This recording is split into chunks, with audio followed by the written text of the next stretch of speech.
عايز اسمع صوت واحده ثاني، ما فيش كلمه غير كلمتي انا. ايه يا استاذ انت هو؟ يا بايا الكلام ده مش هينفع معايا. انا اختصرت يا بايا وخلاص. احنا قضينا فتره وعشنا مع بعضينا وبناكل ونشرب مع بعض. انا دلوقتي متجوز ومسؤول ببيت وعيال. انا هعزل. بالصلاة على النبي. ايوه يا ايوه يا ايوه يا راجل. وايه ثاني؟ ايه يا بايا؟ ايوه يعني مرتي تكنس وتمسح وتغسل ومرتي مش عايزه تعمل حاجه؟ بالصلاة على النبي الله اكبر. وايه هذه في بطنك ثانيه؟ انا مرتي مش هتعمل حاجه. انا مرتي هتخدمني انا بس وتقعد في شقتها. ايه اسمه كده؟ عجبكم مش عجبكم مش عجبكم هاخد لي شقه ايجار بره وتدوني حق ثمن الشقه. لا البلد كانوا عريض. قوم يا قوم. ايه بقى؟ قوموا امسكوا في بعض، قوموا امسكوا في بعض ودبحوا في بعض. ما خلاص الكبير اتهمش في البيوت الايام دي. طول ما انت عايز تعزل وانت مرتك بتكنس وكاتبها لها في الكراسه. ايه يا سيدي برافو كنست ومسحت. ايه في؟ طب انا مش عايزه تعمل حاجه، بتقول لها 3 ساعتين الشتمها وتقلبها. يا حمد يا ابوي هي مش بتساعدنا احنا، مش بتعمل حاجه عندنا احنا، تعمل حاجه عند امك وابوك.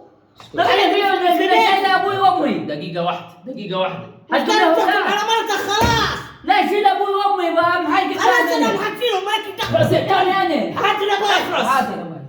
قلت له لما انت اكبر مني في السن والله العظيم كان بهدلتك. حاضر يا باي. والله.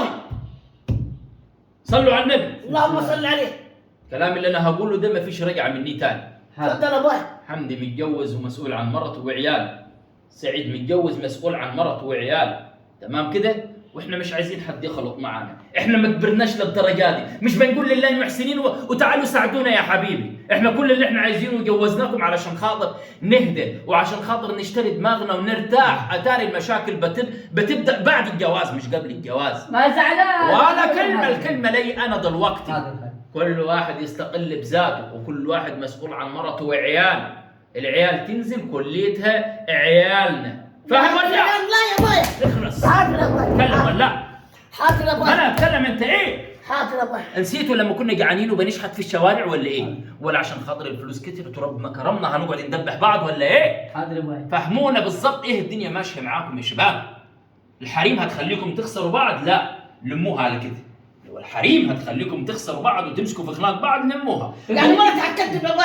ها؟ مرتي وانا هتكذب. يعني مرتي هتكتب انا. يا للي انت وهو. يا للي ايوه وهي تاني قولوا لبعض يا شباب. ايوه يا ابوي انا مرتي قالت لي والنظام ده مش هينفع وهي مش عايزه تنزل لك. ثانية واحدة في جملة مفيدة اتقالت الوقت ده بالذات. سجل معاك وطلع التليفون. يلا. مرتك ايه؟ قالت لي ليه مش هتنزل؟ مرتك هي ايه؟ يا بايا. ايه مرتك يا بايا انا كبرت ابدا مش متجوز بس بجدك علي يا بايا. هي في مش هتنزل لك انا مش عايزه انزلها. انزل تعالى كده.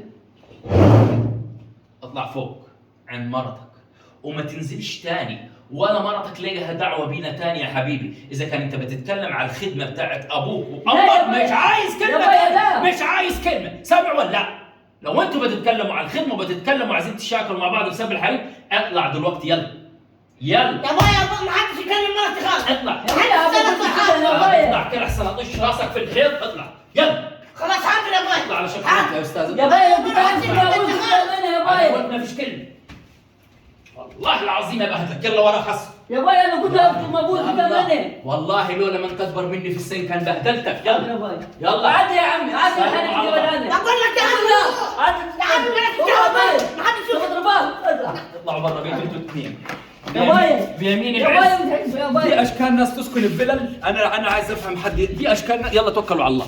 يلا توكلوا على الله. 60,000 داهية. قضية يواجهها جميع الوطن العربي. الاخوات وزوجة الاب. والله العظيم بقت مشكلة شائعة. الواحدة من دول تخش البيت إلا من رحم ربي. في واحدة تعمر البيت وفي واحدة تشعلها نار. عيال الاثنين كانوا كويسين مع بعض مجرد ما الحريم دخلت اثنين عايزين يدبحوا بعض. إيه اللي جرالنا؟ إيه اللي أنا فيه ده بس يا شوقي؟ هل ده بسبب إن عيالي ضعفاء أم الحريم يا ربي أقوياء؟ أم يكون مالي حرام وأكلت ورث حد يا ربي وهذا ما جنيته يا شوقي؟ ولد